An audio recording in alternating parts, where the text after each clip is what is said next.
Hi everybody and welcome. Today we are going to tell you the story about a company called Viking and its journey to become a true omnichannel driven business. While we're doing this, we will also explain to you why Thor and Loki really do need each other to rule Valhalla. But first, let me introduce myself. My name is Margaret and I'm a senior manager at Cintellic Consulting Group and also one of the project leads of the Valhalla project. So, a few words about Cintellic. Cintellic is one of the leading consultancies for the digital transformation of our clients, and we're specialized in the areas of marketing and customer relationship management. We are really focused on bringing together business data and technology in order to really create true business value for our clients. As such, we are also looking at a history of a great partnership together with SAS. Only last year, we were also again awarded Partner of the Year 2019 for the DACH region. This is something that we're extremely proud of. So, of course, it comes natural that for a great program like Valhalla, which really spans the whole organization of Office Depot, we are working closely together with SAS in order to drive the success of this program. This is actually where I will hand over to my trusted partner in crime at Office Depot, which is Sandy Kirchhoff.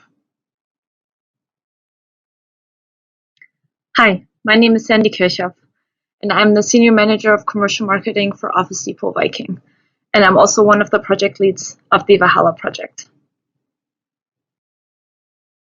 Office Depot and Viking is one of the leading experts in office supplies, services, and solutions, and it is our aim to support our customers to become more productive. And together with the biggest brands in the world in the office supplies industry, we're there to help create great workplaces for everyone and everywhere. To give you some more key facts about Office Depot. Office Depot has been on the market in Europe since 1990. We currently operate under the Office Depot and the Viking brand in more than 11 countries.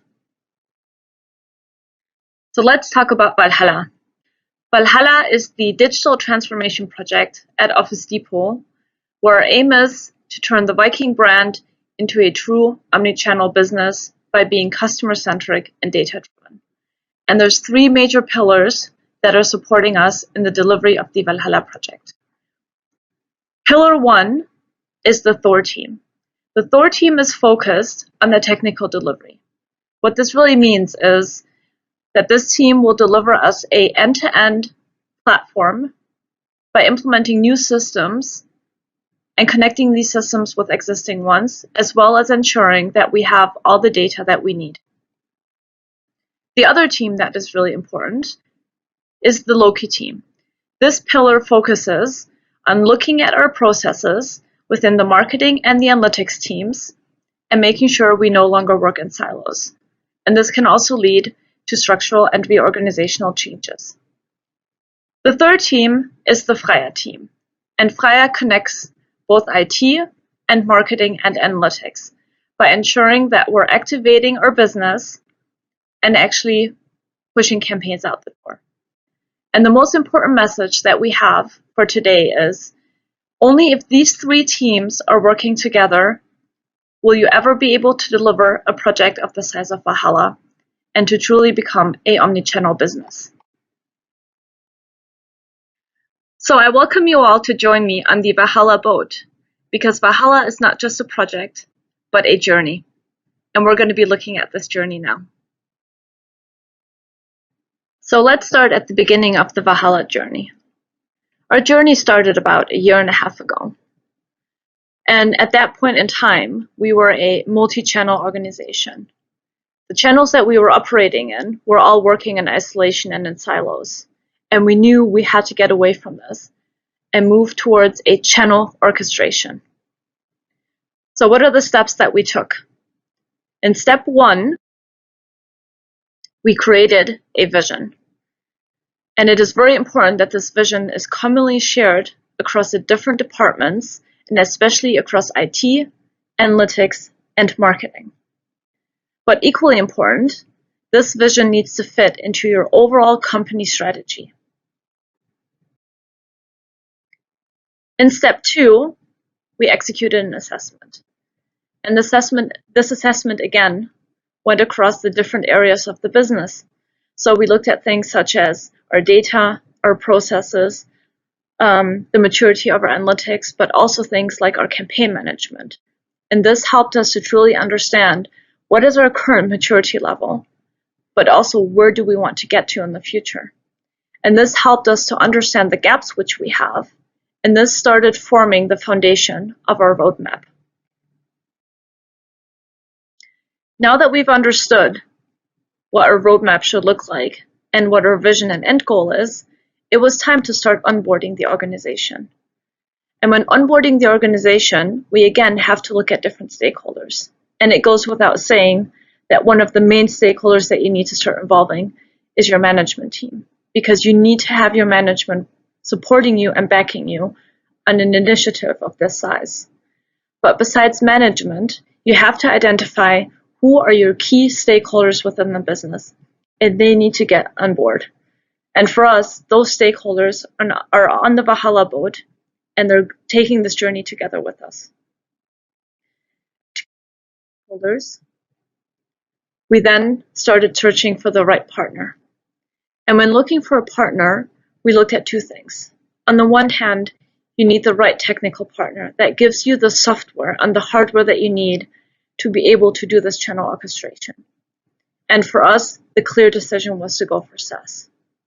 But beyond the technical partner, you also need somebody that does the implementation with you and that really supports you in your business transformation and your process transformation. And the partner that has been alongside us this whole time has been Cintellic. Together with these partners, we then started deriving some use cases. And use cases is just another fancy word for coming up with campaigns. What is important is that these campaigns, on the one hand, help you understand what kind of activities you want to do in the future, but also they need to add value to your business. So let's take a look at one of these campaigns that we started looking at, and that was abandoned shopping cart. And it seems like such an easy and straightforward one that everybody's already doing.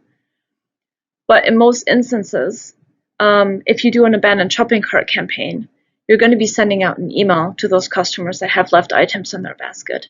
But what was really important for us is that we take this campaign to the next step, which is also the connection of our voice channel, because our call center agents are very important for us. And it goes two ways. On the one hand, we want to make sure that our call center agents actually have the information of what customers have left in their basket to use it as a conversation opener. But it also works the other way around, because we have a lot of our customers that will be going on our website, searching for items, or even placing them in their basket, but then calling in to place orders. And if a customer has moved from an online to an offline journey and have placed their order offline, of course, we no longer want to send them the abandoned basket email. So by having a campaign or use case like this, it helps us to build our future architecture. And that's why this was the next stage in our journey, is to understand what our target architecture looks like. So in this example of the abandoned basket email or the abandoned basket campaign, it meant that we have to connect our email channel, which in our case we will be operating through SAS, has to now be connected to our CRM front-end system, which is Salesforce. And by taking examples like this, you very quickly can very easily identify the future state of your architecture.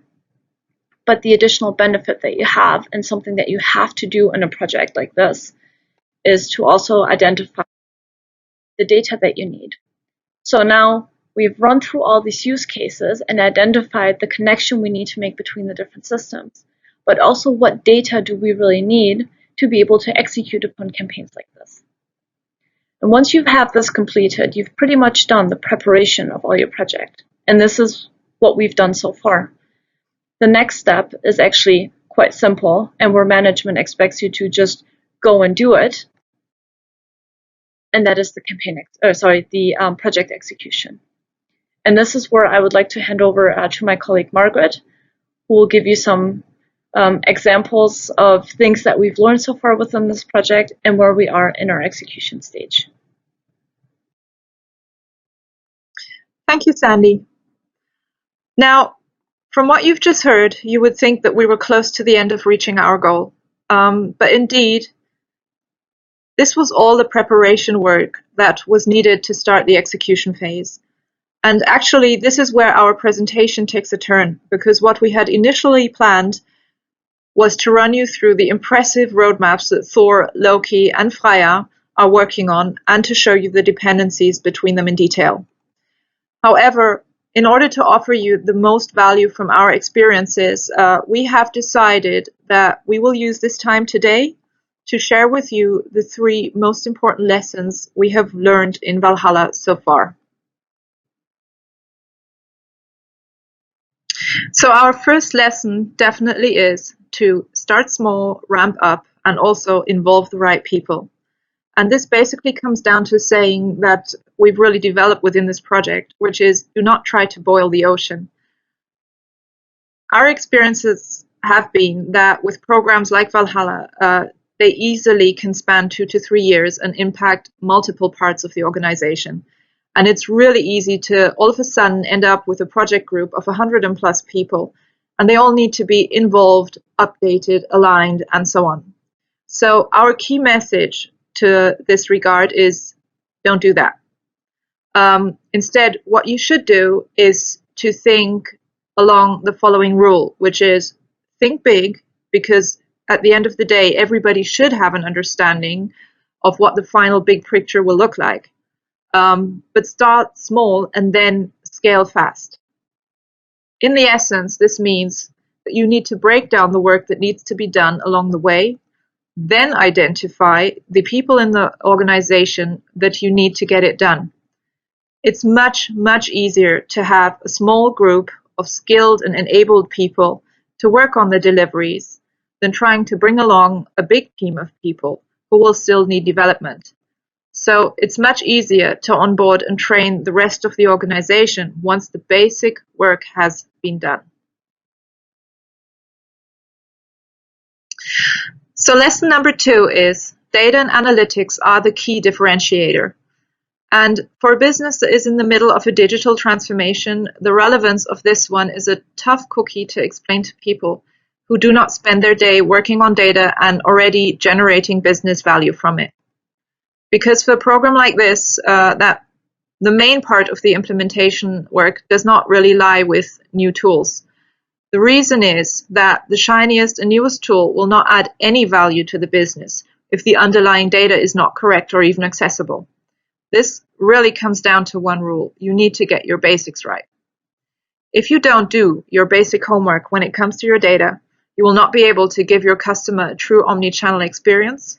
You will also not be able to use personalized or even automated campaigns to drive your sales, and you will definitely not be able to steer your business based on correct information. As a project, we really cannot stress this one enough. So lesson number 3 is definitely do not underestimate the cultural and organizational change. This one is probably the most crucial one, and on multiple levels. What it basically comes down to is communication, communication, communication, and also repetition. It's important on multiple levels. As Sandy mentioned earlier, you really need the buy-in from senior management, and you need to make sure that you keep it. Because let's face it, a project never runs as planned, and eventually your ship will start to rock. And you will need support to help it keep its course. B, we are a business transformation program. So changing a channel-driven organization into an organization that is customer-centric and also works in an omni-channel approach means nothing less than that we are changing the way people work on a day-to-day basis. So every day you will find yourself going up against different levels of this is how we've always done it. And the only way you will ever be successful in changing an organization to this degree is to get the full support of the involved teams. And again, this comes down to communication, communication, communication. So overall, after sharing these 3 lessons with you, we would like to wrap up by giving you an understanding of where we are today. And we are very happy to announce that we have come a far way in our journey to Valhalla. And it all comes down to the great people of Thor, Freya, and Loki and their collaboration.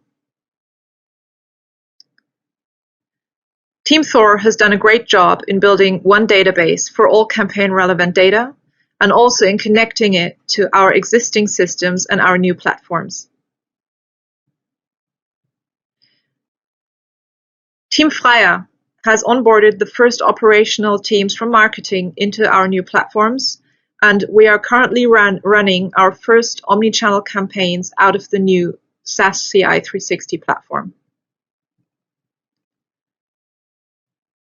Team Loki has broken down the silos we've had in the marketing and analytics organization and has established new purpose-driven and focused teams and processes to support this change. So that was our story of Viking's journey to Valhalla, so far at least, because we do still have a few more oceans to cross. Thanks for listening.